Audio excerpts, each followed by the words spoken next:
ముఖ్యంగా నార్కోటిక్ సంబంధించి ఇప్పుడే గౌరవ సభ్యులు చెప్పడం జరిగింది. విచ్చలవిడిగా ఈ రోజు కాలేజీల దగ్గర, స్కూల్స్ దగ్గర, టీ బంకుల దగ్గర కూడా గంజాయి విక్రయిస్తున్నటువంటి పరిస్థితి ఉన్నాయి. కాబట్టి దీని మీద డిపార్ట్మెంట్ సంబంధించినటువంటి సిఐడి విభాగంతో పాటు అన్ని విభాగాలకు కూడా దీని మీద శ్రద్ధ వహించాలి.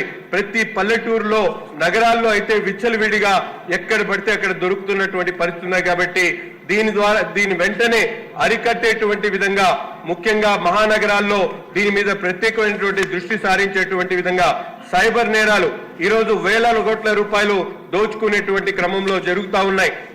ఒక కాల్ వస్తే అది అన్ఐడెంటిఫైడ్ కాల్ ఉంటే ఎత్తితే వాళ్ళు చెప్పేటువంటి మాటలకు అనేక మంది వాళ్ళకు లోనై వేల కోట్ల రూపాయలు ఈరోజు ప్రజాధనం దుర్వినియోగపడుతున్నటువంటి పరిస్థితి.